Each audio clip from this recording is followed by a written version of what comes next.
बच्चों, आज बच्चों में देखना है अपना जो नेक्स्ट टॉपिक है वो है सार्थक अंक या सिग्निफिकेंट फिगर्स।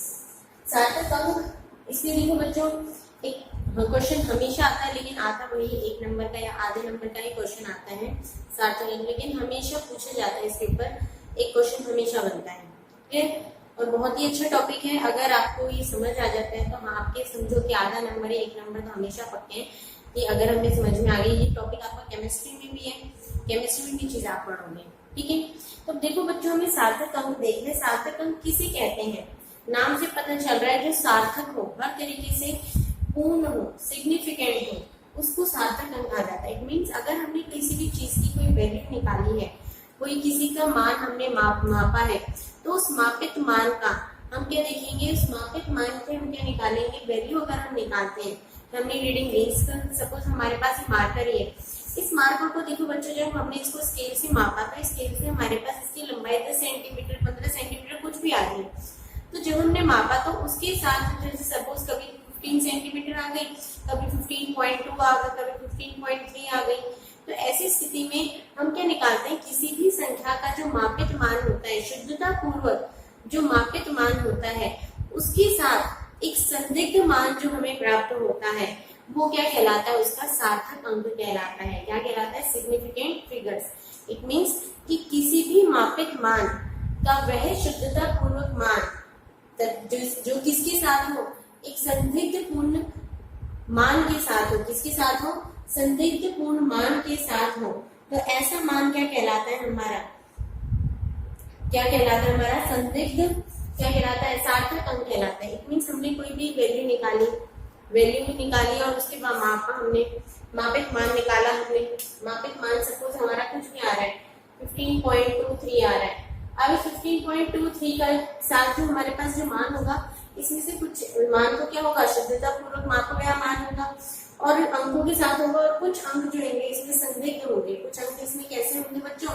संदिग्ध होते हैं। कुछ अंक इसमें कैसे होंगे बच्चों? संदिग्ध होंगे। तो संदिग्ध अंकों को सार्थक अंक कहा जाता है। और लेकिन केवल संदिग्ध अंकों को ही सार्थक अंक नहीं कहा जाता, कि शुद्धता पूर्वक प्राप्त मापन में प्राप्त शुद्धता पूर्वक ज्ञात अंक, किसी भी मापन में प्राप्त शुद्धता पूर्वक मापित अंक, ज्ञात अंक, और उसके साथ संदिग्ध अंक ही के मिलकर क्या कहलाते हैं? Significant figures. तो अगर इसकी हमें परिभाषा देनी है, तो इसकी परिभाषा देखो बच्चों क्या होगी कि किसी भी मापन में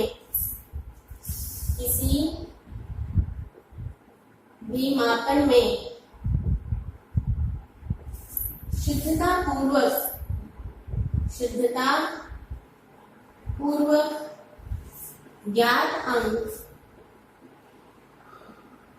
व संदिग्ध डाउटफुल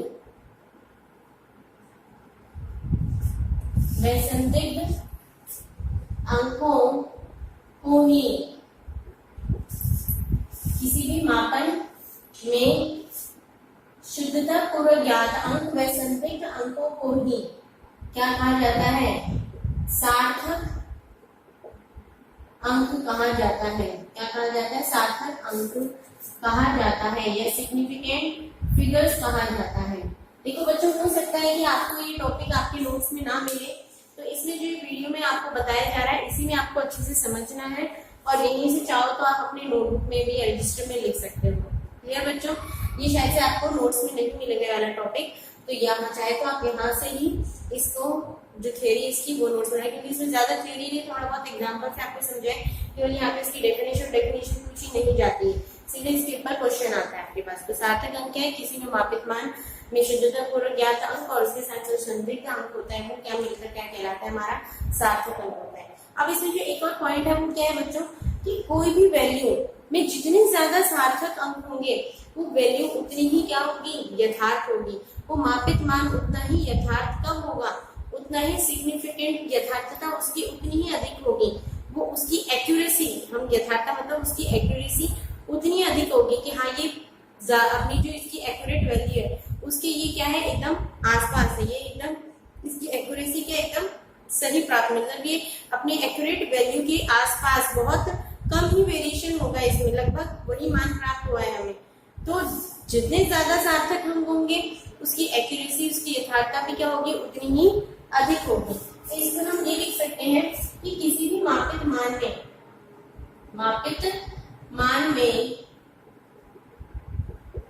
जितने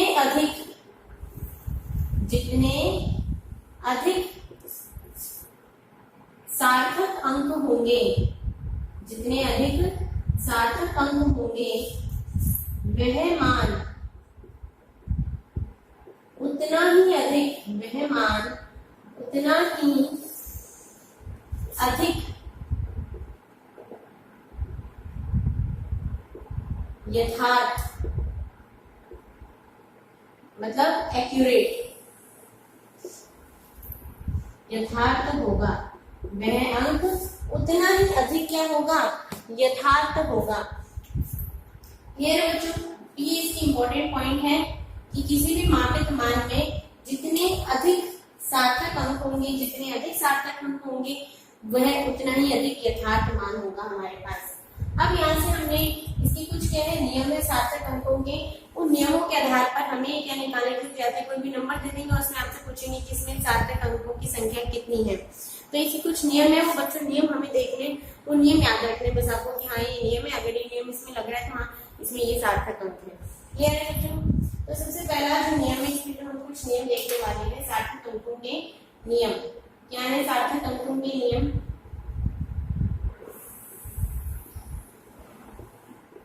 अंकों के नियम।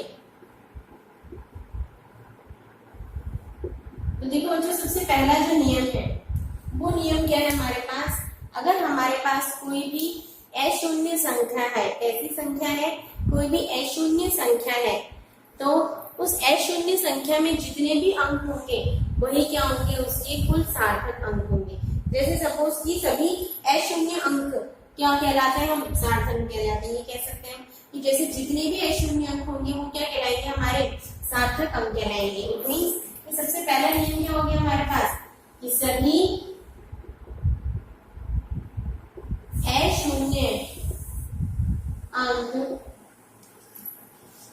शॉर्ट में सिग्निफिकेंट फिगर लिखूंगी मैं, ठीक है, सभी अशून्य अंक सार्थक अंक या सिग्निफिकेंट फिगर्स होते हैं। एग्जाम्पल दीजिए, सपोज हमें 7 2 3 4 ये दे रखा है हमें, तो इसमें सार्थक अंक सारे कैसे अंक है, अशून्य अंक है। तो जितने भी अशून्य अंक होंगे वो सारे के सारे क्या कहलाएंगे, हमारे सार्थक अंक कहलाएंगे। तो इसमें सार्थक अंकों की संख्या कितनी होगी, 4 होगी। सार्थक अंकों की संख्या कितनी होगी, 4 सिग्निफिकेंट फिगर्स हैं इसमें सार्थक अंकों की संख्या कितनी होगी बच्चों, 4 सिग्निफिकेंट फिगर्स होंगे इसमें। क्लियर? ये हो गया हमारे पास पहला नियम। अब इसके बाद जो बच्चों हमारा दूसरा नियम है, वो दूसरा नियम क्या है हमारे पास कि अगर हमारे पास यहाँ भी अशून्य अंक देख रहे हैं, कोई भी अशून्य संख्या हमारे पास, उस अशून्य संख्या के मध्य में चाहे कितने भी जीरो आते हो, तो उसके मध्य में अशून्य संख्याओं के मध्य में चाहे कितने भी जीरो आते हो, वो सभी जीरो सार्थक अंकों में काउंट होते हैं। वो सभी जीरो क्या होंगे, सार्थक अंक कहलाएंगे। क्लियर? जैसे दो अशून्य संख्याओं के मध्य, किन्हीं भी दो या दो से अधिक अशून्य संख्याओं के मध्य, दो या फिर दो से अधिक अशून्य संख्याओं के मध्य आने वाले सभी शून्य अंक क्या होते हैं, सिग्निफिकेंट फिगर्स कहलाते हैं। क्या कहलाते हैं, सिग्निफिकेंट फिगर्स कहलाते हैं। ठीक है बच्चों, इट मींस दो या दो से अधिक अशून्य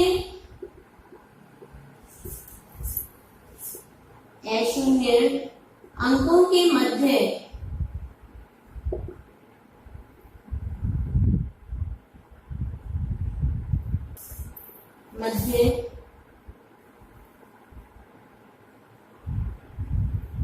जितने भी शून्य होंगे सार्थक अंक कहलाते हैं। क्या कहलाते हैं, सार्थक अंक। शॉर्ट में मैं बार बार बता रही हूँ, सिग्निफिकेंट फिगर्स लिखा है सार्थक अंक की जगह। क्या कहलाते हैं, सार्थक अंक सिग्निफिकेंट फिगर्स कहलाते हैं। जैसे एग्जांपल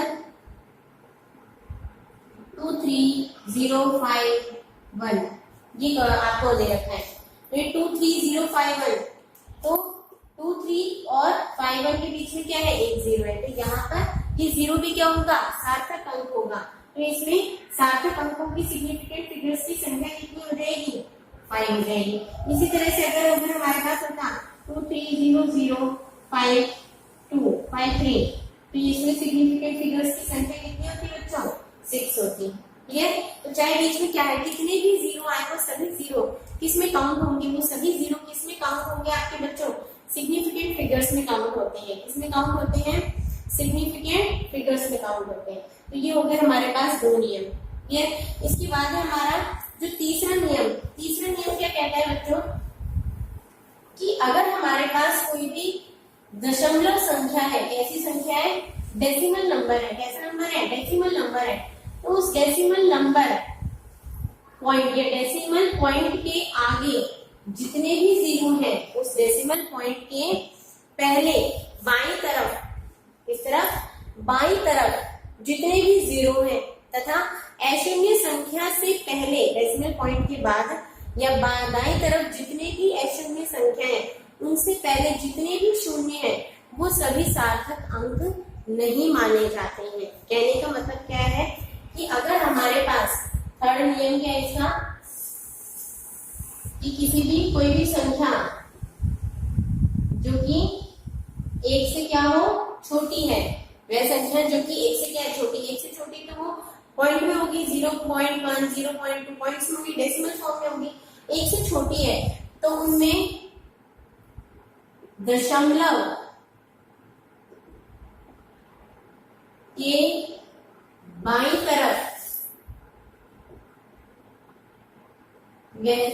तरफ सभी शून्य व दाईं तरफ अशून्य संख्याओं, अशून्य अंकों से पहले सभी शून्य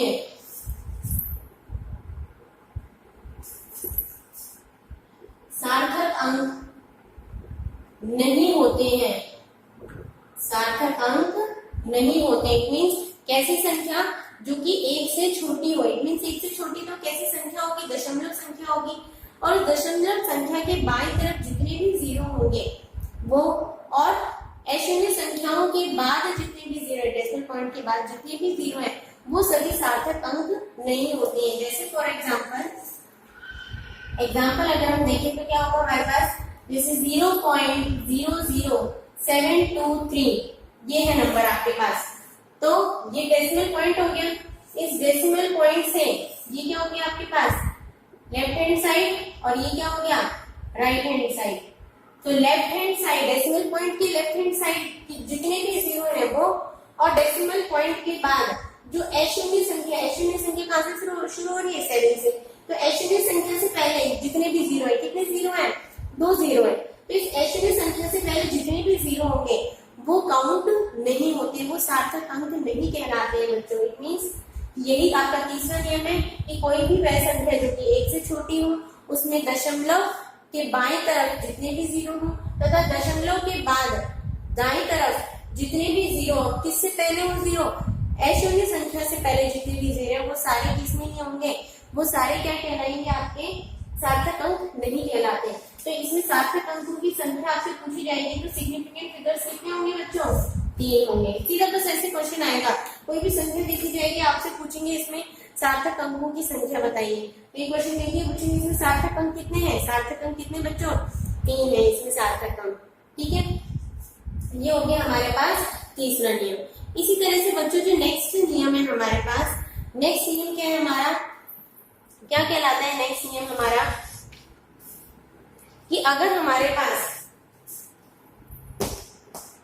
नेक्स्ट नियम क्या कहलाता है बच्चों, कोई भी ऐसा नंबर जो कि डेसिमल नहीं है, डेसिमल वैल्यू नहीं है, अगर कोई भी संख्या जो कि डेसिमल वैल्यू नहीं है, तो उस डेसिमल वैल्यू में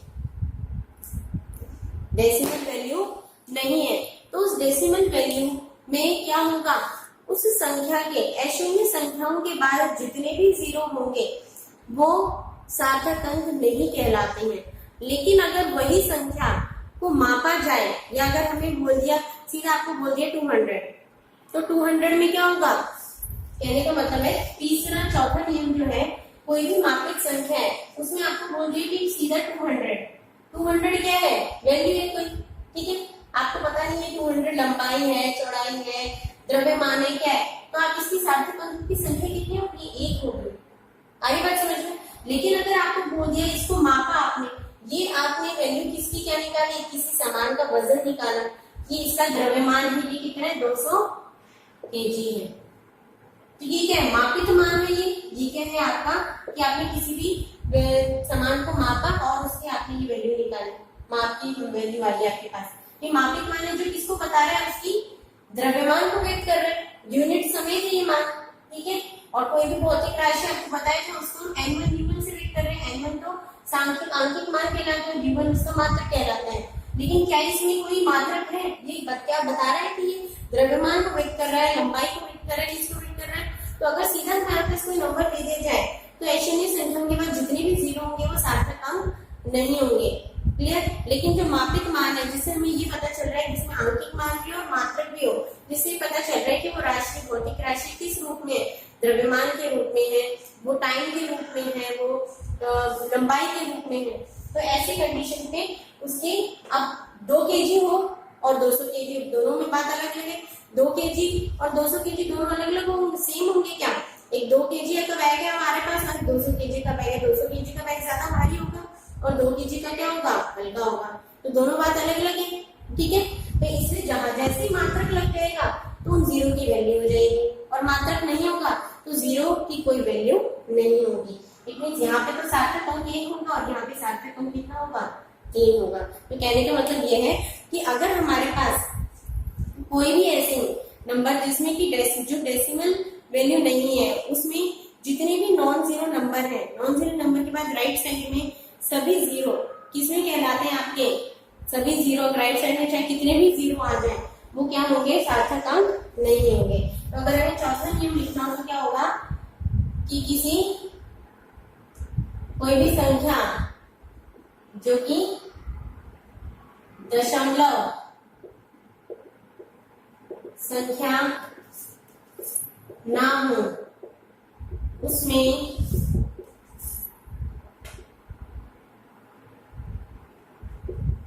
किसी भी अशून्य अंकों के बाद दाईं तरफ सभी शून्य सार्थक अंक नहीं होते हैं, परंतु मापित मान में सभी शून्य सार्थक अंक होते हैं। जैसे आपको दे रखा है एग्जाम्पल, जैसे 200 सीधा नंबर दे रखा है तो इसमें सिग्निफिकेंट फिगर्स कितने होंगे, 1 होगा। और अगर 200 केजी दे रखा है, ये मापित मान है, ये कैसा मान है हमारे पास, मापा है हमने, मापित मान है और ये कोई नंबर दे रखा है तो मापित मान, तो इसमें सिग्निफिकेंट फिगर्स कितने होंगे, 3 होंगे। आगे बात समझे बच्चों, तो इस तरह से वैल्यू निकालेंगे। तो ये हो गया हमारे पास तीसरा नियम। इसके बाद देखो बच्चों, जो नेक्स्ट नियम है वो क्या हमारा, कि अगर कोई भी डेसिमल नंबर है और डेसिमल नंबर, लेकिन वो डेसिमल नंबर 1 से क्या है बच्चों, बड़ा है। कोई भी डेसिमल नंबर है, दशमलव संख्या है, लेकिन वो 1 से क्या है, बड़ी है, और उसके दशमलव के बाद जितने भी अशून्य संख्याओं आती है हमारे पास, उन सभी अशून्य संख्याओं के बाद के सभी शून्य क्या कहलाते हैं, हमारे सार्थक अंक कहलाते हैं। क्या कहलाते हैं, सार्थक अंक कहलाते हैं। तो हमारे पास जो 5वां नियम है, 5वां नियम क्या है बच्चों, 5वां नियम क्या कहलाता है, कोई भी वह संख्या जो कि 1 से क्या है बड़ी हो, तो उसमें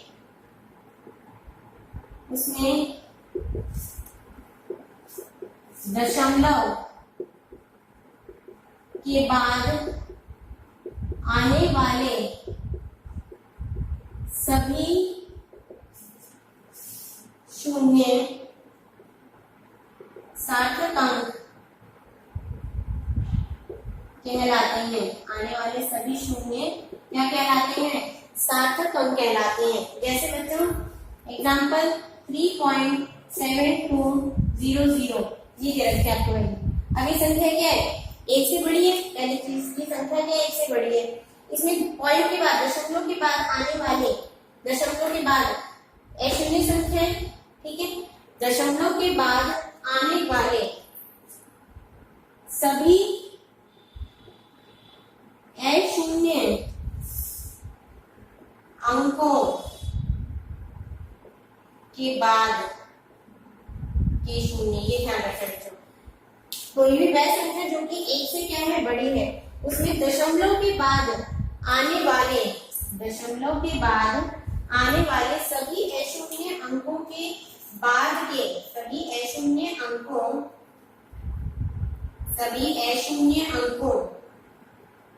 के बाद के शून्य सिग्निफिकेंट फिगर्स क्या होते हैं? कहलाते हैं। ये संख्या क्या है? 1 से बड़ी है और इसमें दशमलव के बाद ये अशून्य संख्या है दोनों। अब इन दोनों अशून्य संख्याओं के बाद चाहे कितने भी जीरो आए, वो सारे जीरो क्या होंगे? सार्थक अंक कहलाएंगे। तो इसमें सिग्निफिकेंट फिगर्स की संख्या पूछी जाएगी आपको, तो बच्चों क्या होगी? 1 2 3 4 5 क्या होगी? सिग्निफिकेंट फिगर्स की संख्या 5 होगी। आप एक जीरो बढ़ा दो तो भी क्या होगी? 5 ही होगी। अब जैसे बहुत से बच्चों का क्वेश्चन होगा कि मैडम 3.0, अगर आपके पास होता 3.0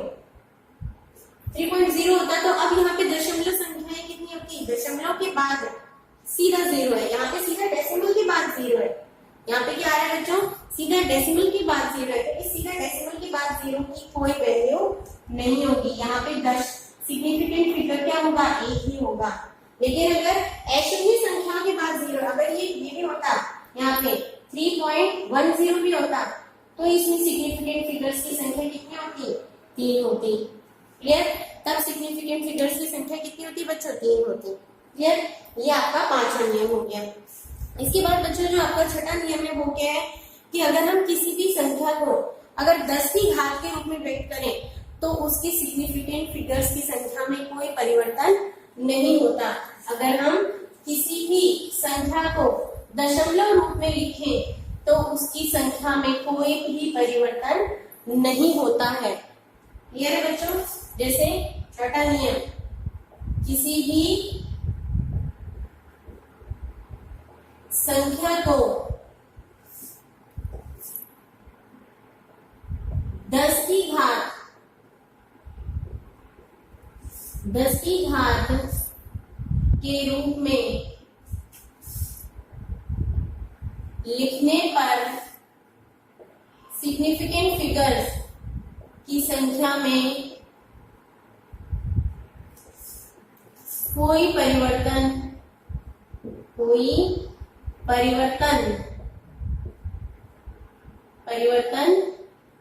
नहीं होता है। मतलब एग्जांपल, जैसे आपके पास दे रखा है 3.547, दे रखा है आपको 3547, ये वैल्यू दे रखी है। अब 3547 को आपने डेसिमल फॉर्म में लिख लिया, आपको कहीं 3 पॉइंट ही चाहिए तो हमने इस तरह से लिख लिया 3.547 इंटू 10 की घात 3, कि डेसिमल कितने के बाद लगा रखा है? 3 के बाद लगा। तो आप इस तरह से लिख दो, 10 की घात आपने क्या कर दिया? 3 कर दिया। क्लियर बच्चों? तो अब यहाँ पर आप चाहे 10 की घात 3 लिखो या खाली 3547 लिखो, इसमें सिग्निफिकेंट फिगर्स की संख्या कितनी बनी रहेगी? 4 ही बनी रहेगी। चाहे आप 3547 लिखो या 3.47 इंटू 10 टू द पावर 3 लिखो, चाहे 10 की घात के रूप में लिखे या ना लिखे, सिग्निफिकेंट फिगर्स की संख्या उतनी ही बनी रहती है। क्लियर है बच्चों? ये हमारा सार्थक अंक का टॉपिक और इसके कुछ नियम। क्लियर है बच्चों? और ये सार्थक अंक हमारे कहलाते हैं। इसमें एक बात, एक छोटा सा टॉपिक है हमारे पास, ये सारा तो ये आपका शायद से नोट्स में आपको नहीं मिलेगा, तो सारी चीजें आप अपने किस में लिख लेना, रजिस्टर में लिख लेना वीडियोस में से देख के, ठीक है। इसके बाद एक छोटा सा टॉपिक है, आपने इसे भी पहले पढ़ चुके हैं, राउंडिंग ऑफ, ठीक है, कि अंकों को हम राशि को क्या करते हैं, निश्चित सार्थक अंकों में क्या करना, व्यक्त करना। किसी भी राशि को निश्चित सार्थक अंकों में क्या करना, व्यक्त करना। ये छोटा सा टॉपिक की और देख लेते हैं, इससे ज्यादा चीज नहीं, ये सब आप इससे पहले पढ़ के आ चुके। आप करते हैं ना, राउंड ऑफ करते हो, किसी भी राशि को निश्चित सार्थक अंकों में क्या करना, व्यक्त करना। किसी राशि को निश्चित सार्थक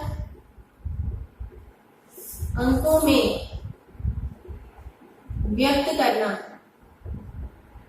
मतलब राउंडिंग ऑफ, इसको क्या बोलते हैं हम, राउंडिंग ऑफ, राउंड ऑफ करना, ठीक है। तो सबसे पहली चीज आप पढ़ सके, इसमें 3 नियम देखेंगे। सबसे पहला कि अगर हमारे पास कोई वैल्यू होती है, तो अगर वो 2.43 है, तो 2.43 को अगर 2 सिग्निफिकेंट फिगर्स में 3 सिग्निफिकेंट फिगर्स में लिखना है, तो इसमें सिग्निफिकेंट फिगर्स कितने हैं, 3 है, और ये 2.43 रहेगी, क्योंकि डेसिमल के बाद 43 के बाद क्या है आपके पास, ऐसी संख्या जो 5 से क्या है, छोटी है, ठीक है।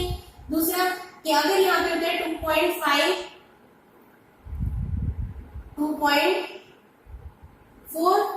होता, तो इसमें आप जब इसे अगर आपको बोला है कि इसे 2 सार्थक अंकों में क्या करना है, निश्चित 2 सार्थक अंकों में आपको क्या करना है, परिवर्तित करना है। निश्चित 2 सार्थक अंकों में परिवर्तित करने के लिए अब आप इसको कैसे लिखोगे, 5 है, अगर 5 आ जाता है तो उससे पहले की संख्या 1 क्या हो जाती है, बढ़ जाती है, तो इसे कैसे लिखेंगे हम, 2.5 लिखेंगे। अगर इसको भी बोला जाता है, इसको 2 निश्चित सार्थक अंकों में क्या करना है, परिवर्तित करना है, तो भी इसको कैसे लिखते हैं, 2.4 ही लिखते हैं, क्योंकि 4 के बाद जो संख्या है वो 5 से क्या है, छोटी है। आ रही बात समझ में। अगर आपको बोला है कि 2.43 इसे 2 सार्थक अंकों में के रूप में लिखना है, 2 सार्थक अंकों के रूप में लिखना है, तो आप इसे कैसे लिखोगे, 2.4 लिखोगे। 2.45 यदि इसे 2 सार्थक अंकों के रूप में लिखना है, तो आप कैसे लिखोगे, 2.5 लिखोगे, क्योंकि अगर संख्या 5 है, 5 से बड़ी होती है, तो उससे पहले वाली संख्या 1 क्या हो जाती है, बढ़ाकर लिख दी जाती है। क्लियर है बच्चों। अब इसके बाद जो नेक्स्ट है वो आ रहा है आपका कि अगर हमारे पास कोई भी संख्या होती, अगर हमारे पास कोई भी ऐसी संख्या है, ठीक है, तो इम्पोर्टेंट चीज कि अगर हमारे पास 2 संख्या है, 2.450 ये है, और एक हमारे पास 2.350, ये 2 संख्याएं दे रखी है आपको। अब ऐसी संख्या जिसमें लास्ट में तो क्या आता हो, 0 आता हो, और 0 से पहले क्या हो, 5 हो, ये 5 से बड़ी संख्या हो, ठीक है। लास्ट में क्या आ रहा है, 0 आ रहा है, और 0 से पहले दोनों में ही हम क्या देख रहे हैं, 5 आ रहा है। अब लेकिन यहाँ पर तो 5 से पहले कैसी संख्या है, सम संख्या है, और यहाँ पे 5 से पहले एक विषम संख्या है। तो ऐसी स्थिति में देखो बच्चों क्या होता है, वह संख्या जिसमें लास्ट जो किसमें हो, डेसिमल फॉर्म में हो, और उसमें लास्ट में क्या हो, 0 हो, और 0 से पहले 5 हो, 5 से बड़ी संख्या हो, और 5 से पहले अगर सम संख्या है, तो सम संख्या होने पर भी उसके मान में कोई परिवर्तन नहीं होता। क्या होता है, कोई परिवर्तन नहीं होता। क्या होगा, इसके मान में कोई भी परिवर्तन नहीं होगा। जब इसे राउंडिंग ऑफ के रूप में लिखेंगे, तो इसको हम कैसे लिखेंगे, अब इसको 2 सिग्निफिकेंट फिगर्स के रूप में लिखने के लिए बोला आपको, तो आप कैसे लिखोगे, इसे 2.4 ही लिखेंगे, इसके मान में कोई परिवर्तन नहीं होगा। लेकिन जब हम विषम संख्या है, तो उसके मान में क्या होगा, परिवर्तन होगा। वो संख्या क्या होगी, एक वृद्धि करके लिखेंगे। तो अब 2 सिग्निफिकेंट फिगर के रूप में लिखना है, 2 सार्थक अंकों के रूप में लिखना है, तो इसे कैसे लिखेंगे, 2.4 लिखेंगे। कैसे लिखेंगे हम, 2.4। आगे बात समझ में, दोनों ही कैसे हमारे आएंगे, इसको तो हम कैसे लिखेंगे, 2.450, और ये भी हो जाएगा हमारे पास 2.450। अगर अगर आपको कंफ्यूजन है तो इसको ये ले लो 7 ले लो, ये 7 होता है विषम संख्या है तो अब इसको हम कैसे लिखते हैं 2.8 लिखते हैं। आगे बात समझ में, यहाँ पे आगे विषम संख्या तो एक संख्या बढ़ जाएगी 2.8 लिखेंगे, बस ये इतना सा रूल ध्यान में रखना है, ठीक है। कि आपको कोई भी संख्या दे देंगे उसको राउंड ऑफ करने के लिए देखिए आप बोला आपको कि इसको 2 सार्थक अंकों में क्या करना है, परिवर्तित करना है, सार्थक अंक के रूप में परिवर्तित करना है। तो अगर सीधा आपको देख रहे हैं कि अगर सम संख्या है तो कोई चेंज नहीं होगा, और अगर विषम संख्या है तो चेंज हो जाएगा, एक संख्या बढ़ जाएगी, ठीक है बच्चों।